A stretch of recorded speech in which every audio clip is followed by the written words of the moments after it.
and sort of. Yeah, no, it's good. Because we're at the time we need to start. No, so the kind of a little bit of background, because I think Chelsea's new to this gathering, and I'm not sure about Amy, but sorry, Amy, can you say where you're from, Amy Loverin?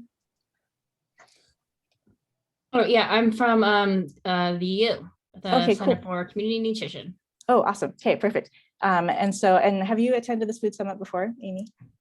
I have, yes. Okay, perfect. Okay. And so, yeah, so this is just a gathering because it started out 6 years ago as like each of our campuses all had pantry or food recovery projects that we were doing, either to, sorry, my video from the last session just popped up and yep, that's fine, stay there. Okay. And we're all like, wait, we're all doing the same things and why aren't we talking to each other? And so we started this like yearly gathering it started off as mostly troubleshooting, like, hey, what are you guys doing? What are you guys doing? Where are you getting your food? And over the years, we've gotten away from that just pure troubleshooting because we've run into all these other things. And then, maybe 10 years ago, it was all about campus food security and student hunger. And now we're realizing, oh, this is actually really interrelated with other basic needs.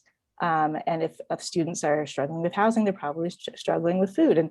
And so just realizing how interconnected food is. And so over time, I'm like, wait a second, who else is talking about how food is interconnected with everything? Like that's my folklore people.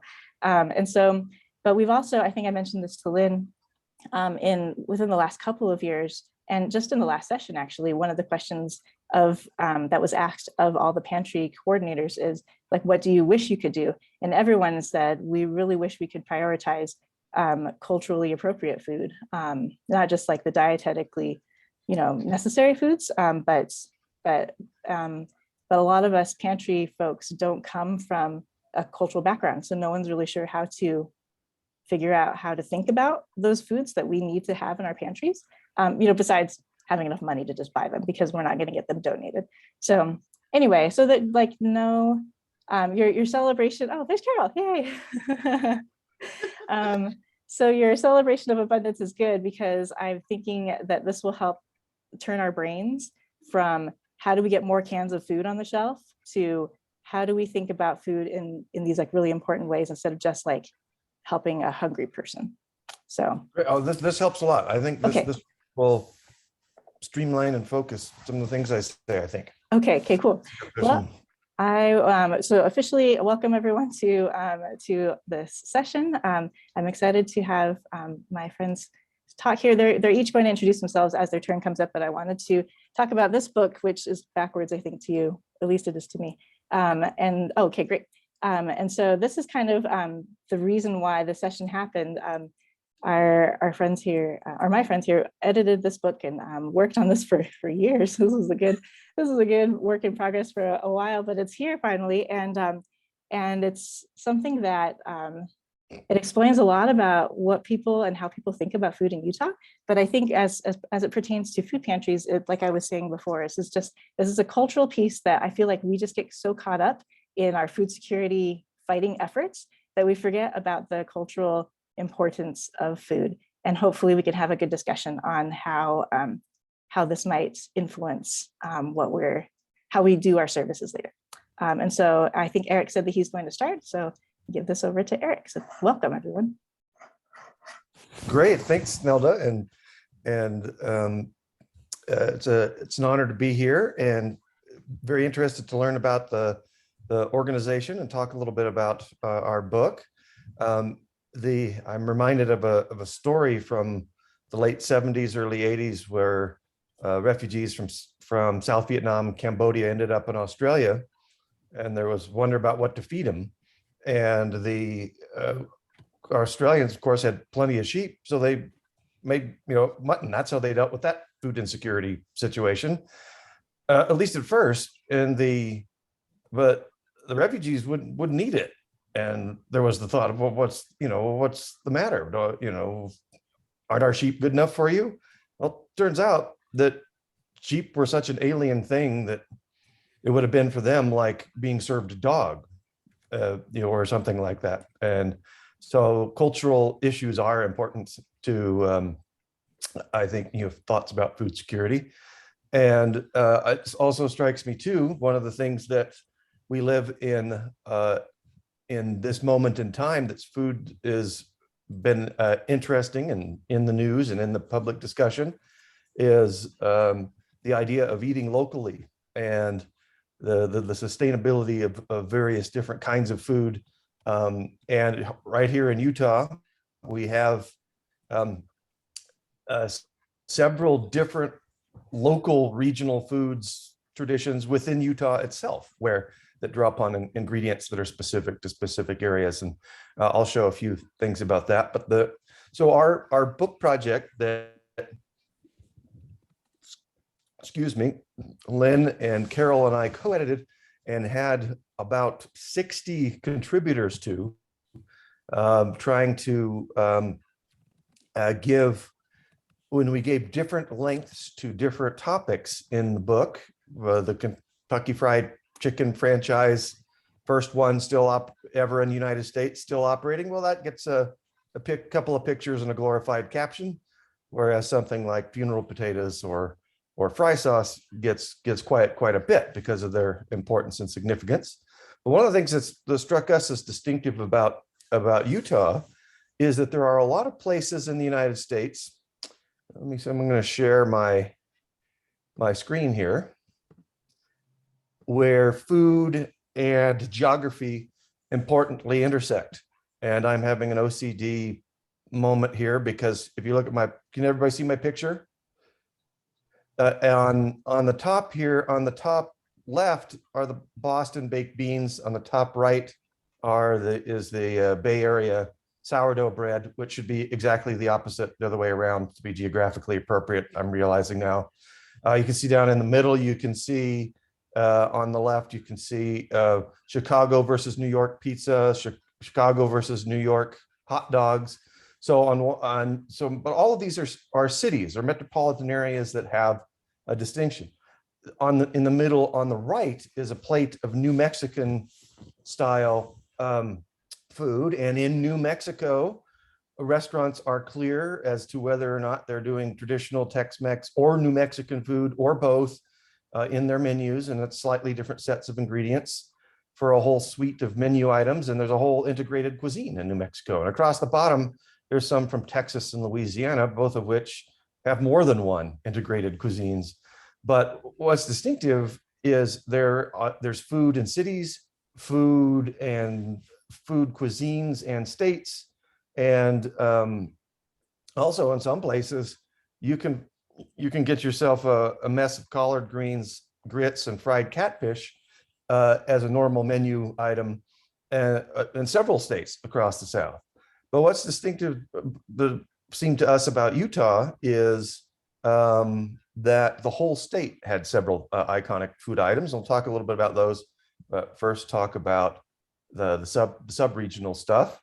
Up here in this picture, you can see up in the northernmost picture, Bear River raspberries, very closely associated with that area. I have heard recently that many of them died out because of a blight, but I've also heard that they're coming back and being reintroduced. Down in Sanpete County in Turkey Country, everybody who's been there as a tourist during pageant time has probably run into this, but it's also something that's eaten by locals, and everybody's got their Sanpete turkey marinade recipe, which involves, at the very basics, some soy sauce and some and 7-Up. Down in Green River is melons continue to grow throughout the season slightly differently. So as the melons ripen other places and then their time passes, Green River is well positioned to be throughout Utah, and they market throughout the state with that. Of course, in the lower left is Dixie salad from St. George, where pomegranates only grow in this tiny corner of one small part of Washington County. But again, some of the iconic items, fry sauce, heard of. I'm going to skip over these in order of time and just say a little bit about one of these. Jello, of course. History of Jello is a fascinating thing. Funeral potatoes, fairly common throughout church potluck culture in the Midwest, in the West, and the South, often going by different names. In Utah, somehow it got the name of funeral potatoes. The joke being, are they called that because that's the occasion at which you serve them, or that's the occasion that has to happen if you eat too much of it and it clogs up your arteries? But this is the one I wanted to talk about. Some of y'all Utahns might be wondering what this is. Everywhere else in the world outside of Utah, these are scones, which in England are an iconic food themselves of signifying Englishness. Now, if you're a Utahn, this is probably what you thought of when you thought of scones. And to me, this is an interesting question of why this might be. I talked to a fellow who ran a concession stand and traveled around state fairs in the American West. And he had two different marquees. One's for Utah, it said scones. Everywhere else it said fry bread. Well, I'm thinking, and also a lot of people noticed that Utah scone, Indian fry bread, Navajos like to call it Navajo fry bread. All the other native tribes like to call it Indian fry bread. And there is a little argument about that sometimes. And also sopapillas are all fairly similar. And the question naturally comes up of vectors of cultural influence and who might have influenced whom as far as the fry bread. Did that influence Utah scones or sopapillas or the other way around? I'm not sure we even need to go there because, and again, speaking of food in situations of scarcity, made me think of this kind of menu item may have come up and been a natural part of a frontier environment where in the days before refrigeration,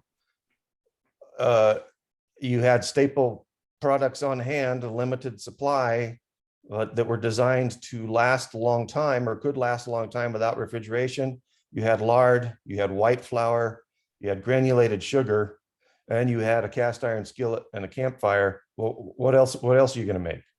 I think is one of the reasons for this. But anyway, in the interest of time and open to keep it open for my colleagues and for questions later on, I'll wrap up with that. And if there's anything I didn't touch on enough, I'd be happy to answer questions about it later.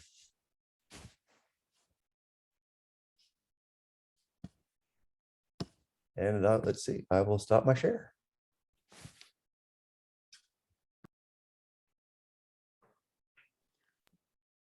We didn't clearly settle on an order before. Yeah, I was just thinking that. Before we went.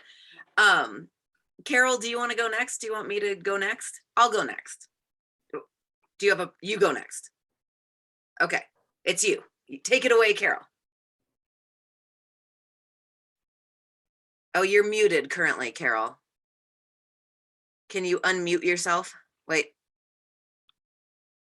Nelda, are you running this meeting? Can you unmute Carol forcibly? Yes, let me, oh, come on, participant screen. Carol Edison. Oh, come on.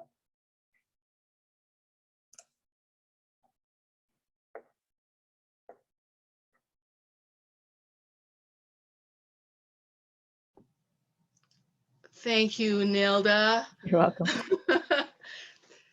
I only do this about twice a year, so I don't remember how it ever works, and the computer doesn't cooperate too often. First, before I forget, let me say Nelda was one of our contributors, and she did a lovely piece on a Cache. You got one of the small ones. It was a lovely piece on one of the Cache Valley gems, Casper's ice cream. So if anybody's ever been to Logan, I'm sure they've enjoyed some Casper's ice cream, or actually anywhere in Utah, because now it's in all the stores. We all know Casper's Fat Boys, right? So anyway, she did a great piece on that. We appreciate that. The thing that I think about a lot when it comes to food is how powerful it is in terms of people keeping a knowledge and a connection to their own heritage and their own culture, and how powerful it is in building bridges between two cultures. And there are numerous examples of how that happens in Utah. There are ethnic festivals all over the state where people celebrate their ethnic heritage. I could talk about a number of them, but I usually talk about the Greek festival because it's one of the biggest and really one of the most impressive. It's been going on for many, many years. It started like a lot of events do with a local women's bazaar where they were selling homemade things in order to make a little bit of money for the church. Those of us who grew up in the Mormon church remember bazaars in the 50s and 60s. You guys are all too young to remember that, but I do. It was an exciting time to go and see what your neighbors had made and buy a little trinket and something tasty to take home. Well, that's how the Greek festival got started many, many years ago, over 30, probably close to 40 years ago now. And it was so popular that it just grew and grew and grew. Everybody who was not Greek could not wait to get down there. And as the years went by, they added more and more food to eat, more and more entertainment, more and more displays of their culture, dance, music, and unbelievable food. You go into this giant tent today and wind your way through this gigantic line of people to get to a buffet where they have probably 25 different kinds of food. Well, the result of many, many years of this going on in Salt Lake, and also there's a Greek festival in Ogden and one in Price that went for years and years, is that many, many people have come to know a little bit more about Greek culture and to love it and to understand it. And the folks in the congregations, you know, they start 6 months early making food and freezing it. They make so much money on that festival that they keep their whole church going, all of scholarships for all their kids, and they give away money to lots of nonprofit organizations in town. It's just this amazing success story, but it's really all about the food. That's what everybody goes down there for, is the food. They eat till they're sick, and then they take home boxes of pastries. The Greeks understand that because they have shared their food with everyone else, that it has made more understanding between groups. It's created more respect among everybody else in the area for the Greeks, and it really has built bridges. Yeah, they are so integrated into the community. And I have to say this because, Eric, please don't be offended. Nobody tries to convert Greeks to Mormonism because they realize how strong and how important this culture is. And it really is all because of food. Besides food, ethnic festivals that often do focus primarily on food because of that build bridging possibility. The other festivals that we see around the state are heritage festivals based on celebrating the town's local history and their culinary heritage, most likely. Crops were grown, different kinds of crops are grown all over the state. And the beginning of the 20th century, there was a lot of competition to try and get people to buy what was being produced in your town.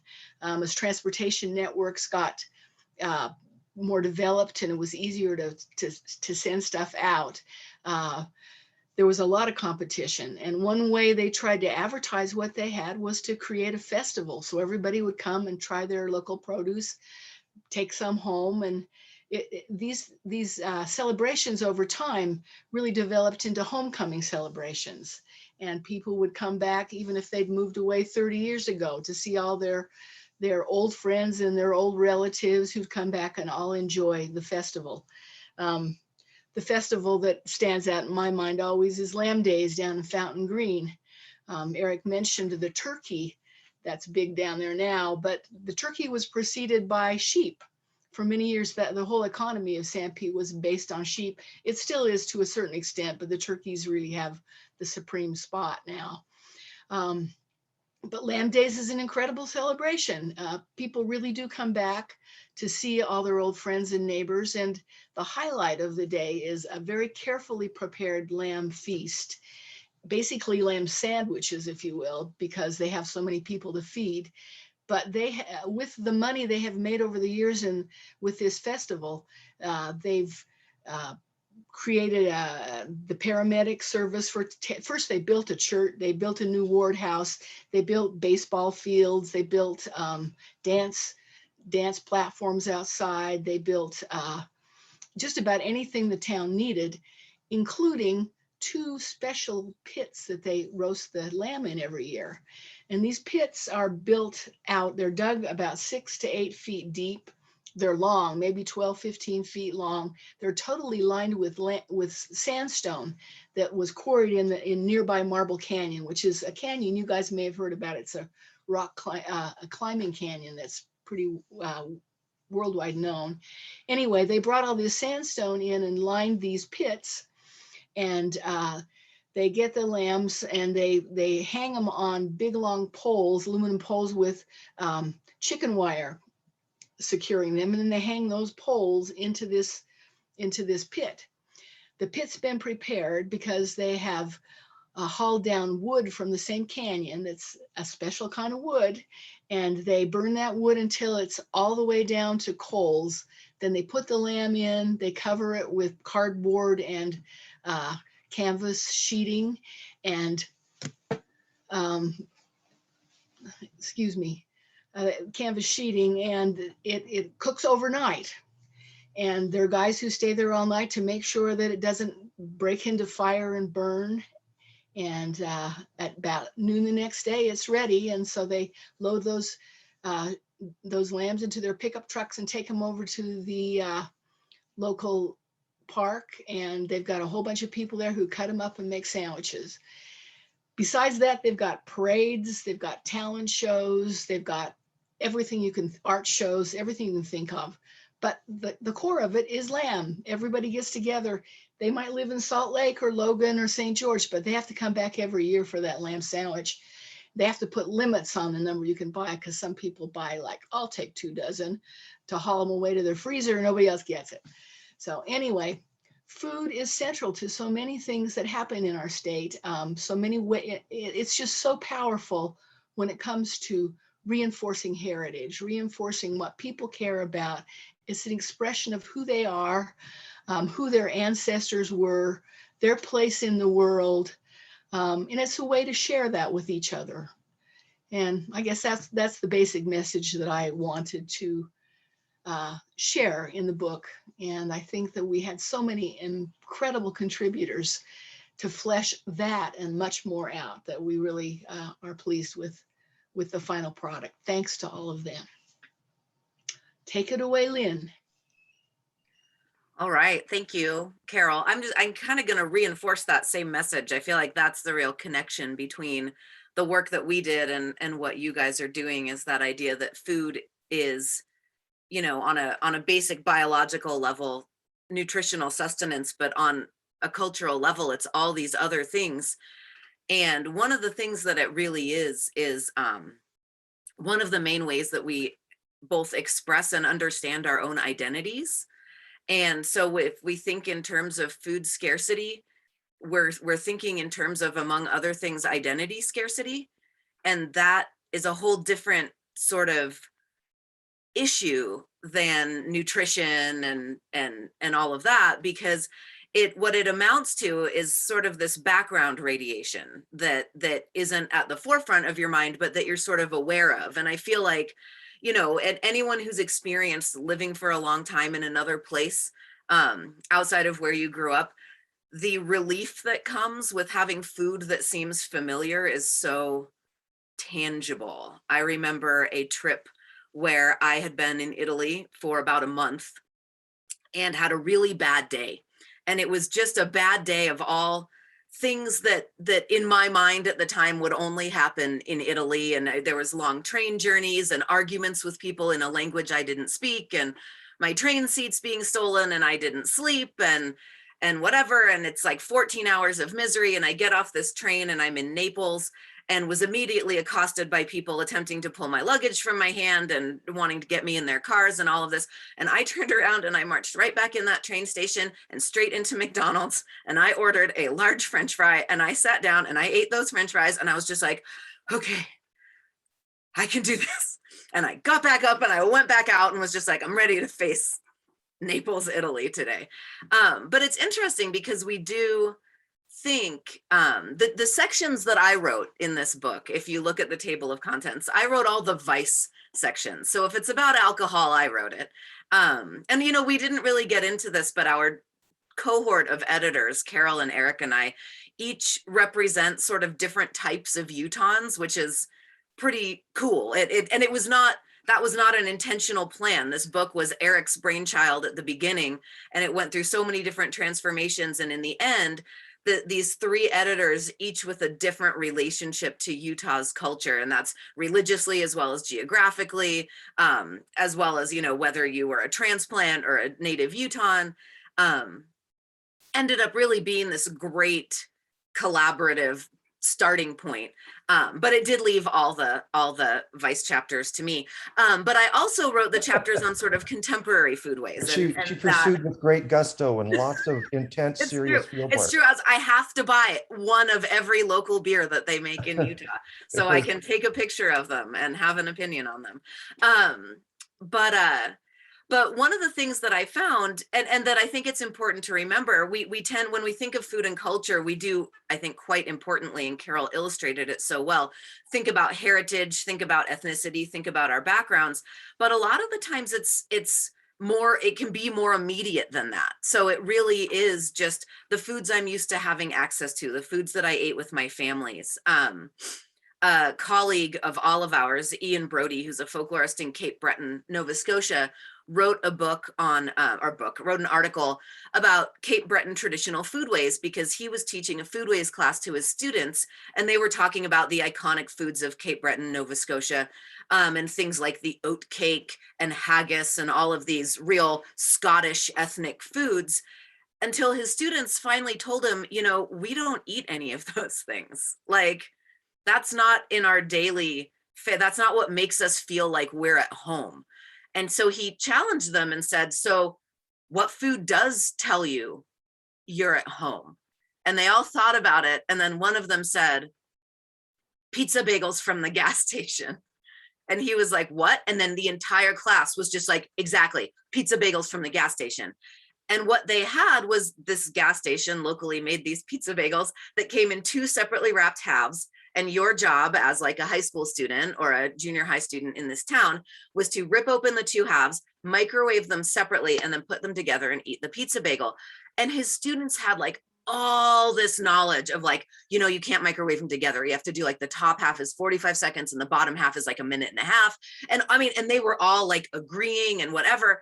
And what he found was like, you couldn't get a more mass produced, less Cape Breton specific food than this ridiculous gas station pizza bagel. But that was what home was to all of these students. It wasn't nutritious, it wasn't ethnically meaningful, but it was local in this way that was super meaningful to them. And I feel like that's one of those great sort of things where it's like, we don't ever want to assume that we know what food is going to comfort someone emotionally or personally because of where they're from and what we know of that background. I mean, as this book shows, we have an incredibly diverse ethnic heritage in the state of Utah, for as much as Utah is not known for that at all. So it's really hard to guess, I think, what is going to culturally provide that sense of identity sustenance to a student over, you know, just you need food to survive, and here it is. And obviously, I imagine that's the baseline that anyone would need to go for. But I think the main thing that I would get out of thinking about food as identity is to have that discussion, give people the opportunity to talk about what food makes you feel safe, you know, what food makes you feel home. And to say, and it might be McDonald's French fries in a train station in Naples, but we can't discount that, the comfort, that familiarity, and all the sensory impact of food beyond just its nutritional impact. So, questions from others? Heidi, thank you for that comment. I have a question maybe on a kind of related topic. it seems like a lot of the conversation so far has kind of been talking around some common themes. Like for me, something that comes up is like Western food imperialism, how we kind of see this like placelessness in a lot of communities where, like, you know, maybe the defining restaurant experience is a Subway or a Wendy's because of franchise decisions that were made decades ago.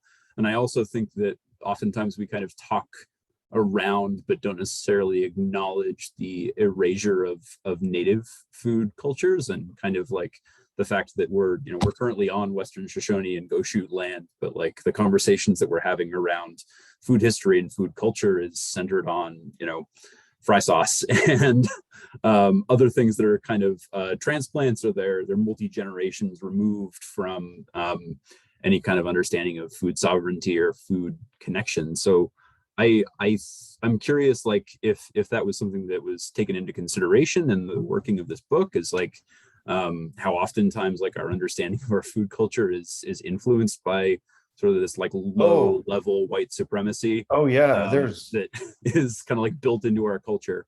There's a wonderful, very Utah example of exactly what you're talking about, of how, of course, for Latter-day Saints, the whole crickets and the gulls miracle was a big deal. And oh no, these crickets are going to destroy our crops, and the seagulls come, and like a lot of folk history, it's both more complicated and not all it seems, that whole story and how it's remembered. But a lot of the native populations responded to that event by, holy crap, what are these seagulls coming and doing and eating our food? You know, when they came and ate the crickets. We have in the book, we have a chapter on Native American food traditions, a couple of them, and also we have a chapter on foraging, which of course, particularly out in the West Desert, they were masters of that. I mean, a lot of times the Goshoots have been described as relatively culturally impoverished as far as their material culture and artistic production. But man, if you are surviving by foraging in the West Desert, you've got some sort of serious cultural transmission skills going on, as far as that's a really inhospitable environment. It's interesting too, about with the Navajos and the long walk is the origin story of the Navajo taco for the Navajos, or the fry bread, was those ingredients that I mentioned, lard, white flour, that was given to them. So they have this bittersweet relationship with it of, yeah, this is us, this is part of our culture, and it's a cool thing and we like it, but it's also connected to one of the worst historical memories that they have collectively as a community. Yeah, and I'm really interested in like the interplay between policy and history and our foodways. Like, I think a lot of folks recognize that, like, when we think about like a flour tortilla, that often means that like northern Mexican states, the corn, the maize was displaced and pushed further south, and so like there's this constant dialogue of displacement and cultural identity being wrapped up in food. I'm curious, like, how do y'all think about the relationship between like government food policy, and especially like the Farm Bill, and kind of the way that like our contemporary agriculture system prioritizes certain things and deprioritizes others? Like, what's the influence of that on our food system, and how do we think about that living in the Intermountain West? Like, how much of our current food culture is kind of downstream of decisions that are made by agriculture subsidies and those kinds of things that folks maybe don't necessarily think about when they're drinking soda made with high fructose corn syrup, or we think about like the amount of arable land that's used to grow food just to feed animals. Like, what's the interplay of policy and culture and history in your perspectives in the book? Great questions. I think you just articulated beautifully exactly the situation. And we didn't really have any any essayists who made those points so linearly. But certainly you take what's already here, and then what gets imposed on top, and it changes things. It certainly has over time. We didn't chronicle that, but your points are perfect. They're right on. They're exactly what has happened. I think one of the things that's interesting here is, and this is one of those things that maybe doesn't have the same perception outside of the discipline as it does in the discipline, is that we approach the subject of food as folklorists. Though our contributors are absolutely historians, anthropologists, journalists, everyday people, members of their own communities, all those sorts of things. But I think that as folklorists, one of the things that we look at is the lived experience of everyday people, which often is, as you've pointed out, the result of these huge global, if not national, political issues. But when you look at the life of one individual person, that's rendered invisible, which is its own issue and its own problem when it comes to systemic change. When nobody sees what's happening in the background, we can't work on what's happening in the background. But I think when you read this book, so many of the chapters are focused on that lived experience of people within the culture, where it's what on a very personal level does food mean to you? And then we sort of get, and again, one of the themes that comes up is the interplay between the commercial and the traditional. So the way that, Bratton's Clam Chowder was a local restaurant, and not a chain restaurant, I don't think, but a local restaurant in Salt Lake that became a family recipe for many people, but retained the restaurant's name. So the restaurant is gone, but there's all these Utah families making Bratton's Clam Chowder. And that, so the focus on that sort of lived experience, I think, is where we angled a little bit more, looking at how one perceives themselves to fit into their immediate environment of food consumption, rather than sort of the historian's long view of what are the really big structures that brought us to here. So, I think it's absolutely significant and at the root of all of this, but maybe less the focus of what we were looking at. That's a great question. It may not have been exactly where you were going, but I can certainly think of one federal policy decision that's is already starting to have an impact here in our community. And whenever you publish a book like this, things start to happen very soon afterwards, where you go, oh, if there's ever a second edition of this book, this should be in here. But I was recently at the mosque in West Valley with welcoming a group of Afghan refugees recently arrived to supplement Utah's already pretty big Afghan refugee community. And it's really interesting knowing a lot of these folks from my experience as a National Guardsman in Afghanistan, is that Utah is attractive to them on a number of levels. One is, we got asked all of the time when we were in Afghanistan, and the Afghans who are here now are getting asked all of the time about, well, what's it like where you're from? And we both given the same answers. Well, it's a lot like Utah's a lot like Afghanistan. Afghanistan's a lot like Utah. And some Afghans, their experiences when they come here, I don't ever want to see another Afghan again in my life. I don't want to be part of that community. And I've been urging them to think, well, you may think that now, and don't steer away from Fresno, California, or Salt Lake, because there's a lot of Afghans. You can hide from them if you want, but you may want to connect with your community again sometime. And so, but others are like, I want to raise my children, as proper Muslims, and am I going to find a halal butcher in the neighborhood where I live? Am I going to be able to, is there a space culturally if my children don't want to drink alcohol and still want to have friends? That might be a better fit for here in Utah too. So these kinds of decisions are going on right now, as I'm involved in some of them, of Afghan refugees sorting out, well, where of all the places should I end up going? And I'm thinking we'll get a disproportionate amount. And two, there's the whole the church's culture of, certainly by red state standards, Utah Republicans are way less Islamophobic. I mean, there's than anywhere else, and there is kind of a general census, a general sense of, hey, a lot of us our ancestors were refugees too. Well, let's be supportive of that.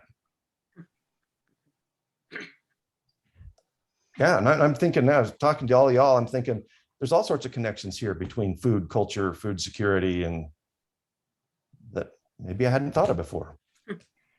I've got a practical question, because I know, and I don't know if Kara was going to ask this, but as far as, I think Lynn said that approaching people and asking them what makes you feel like you're at home.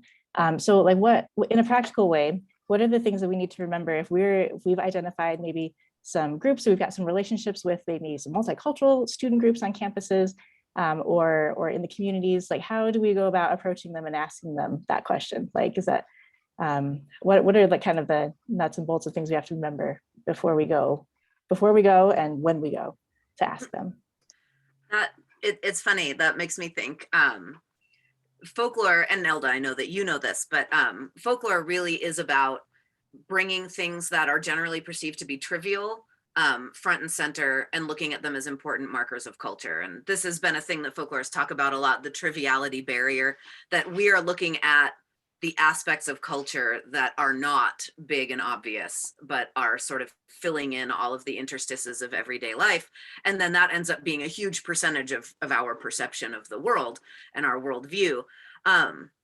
So it is weird when you approach anyone about any kind of folklore, people, whether it's food or stories or jokes or slang terminology, people are just sort of like, why are you asking about this? This is like background. This isn't stuff I talk about. So folklorists, but the thing is, it is something we talk about very naturally. It's just not something we hold forums on a regular basis. So folklorists talk about the technique of the induced natural context, where you can't always catch folklore happening in the wild per se, but it gets really awkward to like sit someone down in a panel with a bunch of microphones and just be like, tell me the foods that you ate when you got home from school as a child. Like, that's weird.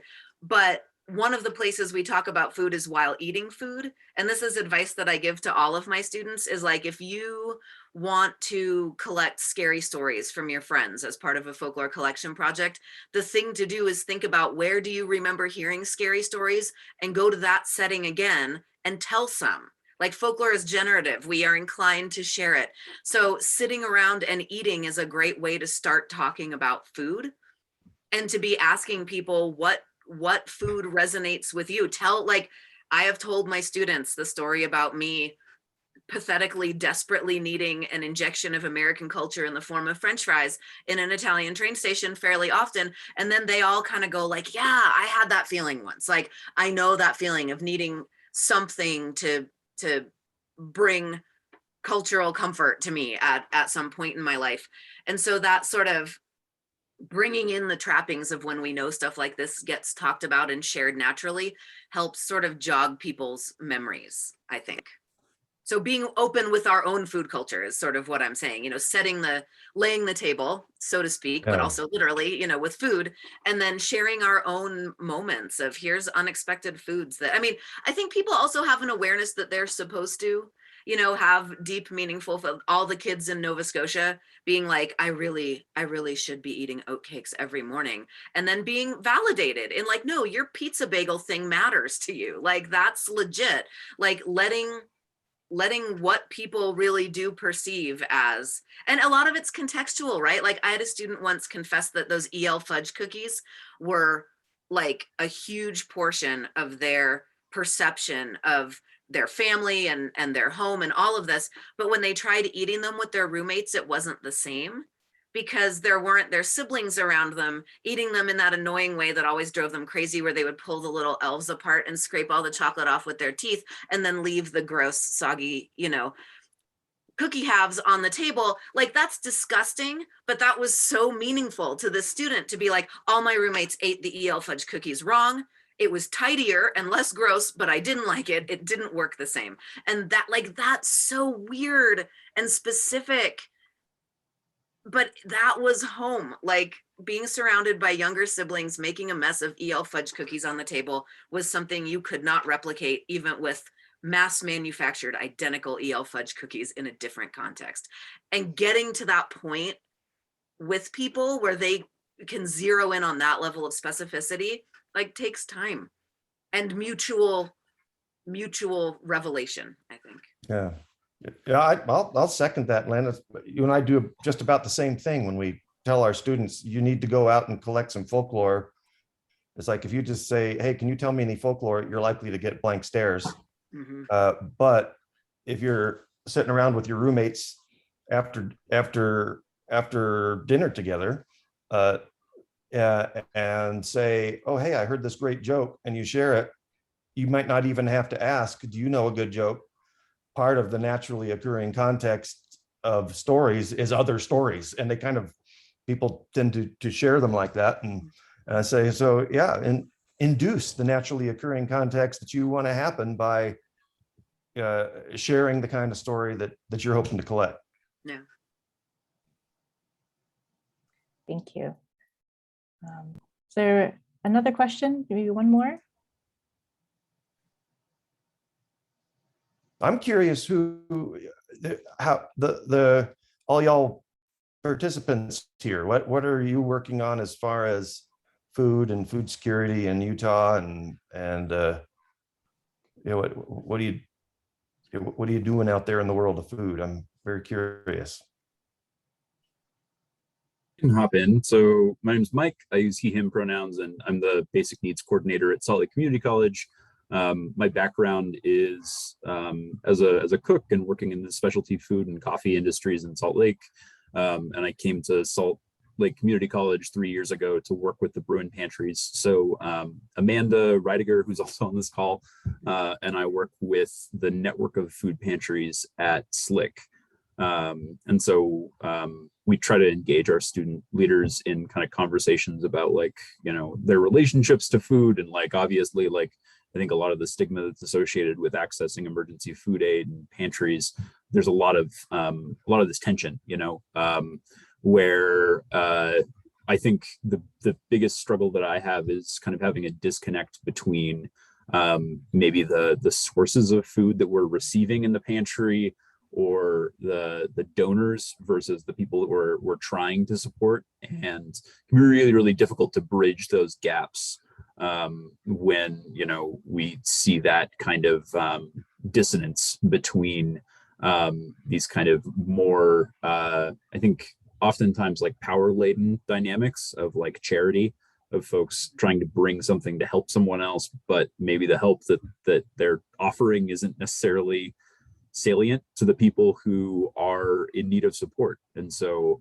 I think it's an especially difficult dynamic in an often kind of homogenous place like Utah, but I think across the board it's a challenge. But I'm really interested in the history of foodways and kind of how that impacts both sustainability and hunger relief, and kind of all these dynamics that we're discussing here at the summit. I was curious if the supply chain shortages that I've heard about in the news have affected the supply of microwave burritos and ramen noodles, as far as the college student goes, if there's ever stereotypical college food.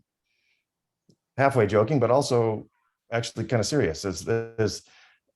What are you seeing as far as what, if that's the stereotype, what are college students really eating, and is the supply chain crisis affecting that in any way?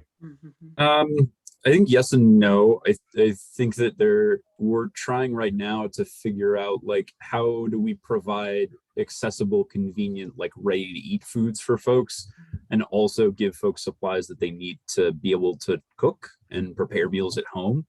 But I think that the stereotype of, like, microwave burritos and ramen noodles and stuff can kind of be a double-edged sword.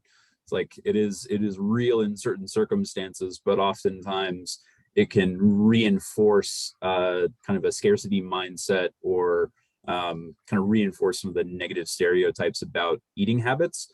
But at the same time, we also have to recognize that, you know, if you are in need of material support and your housing isn't secure and you're having a hard time trying to pay for college tuition, then you probably don't have a whole lot of time to spend, you know, cooking elaborate meals and like looking through recipes and all of those other things. And so it's a very, very difficult balance. I would say that like our relationship with our donors, including like the Utah Food Bank, is one where we often don't necessarily have a whole lot of choice in terms of what's coming in. And you can try to bridge that gap by, you know, increasing food literacy and like, you know, engaging with the Create Better Health programs through SNAP-Ed and everything. But oftentimes you have to acknowledge that, you know, those areas might have their own blind spots, right? They might not necessarily recognize that they're not meeting folks where they're at in terms of what their actual needs and preferences are.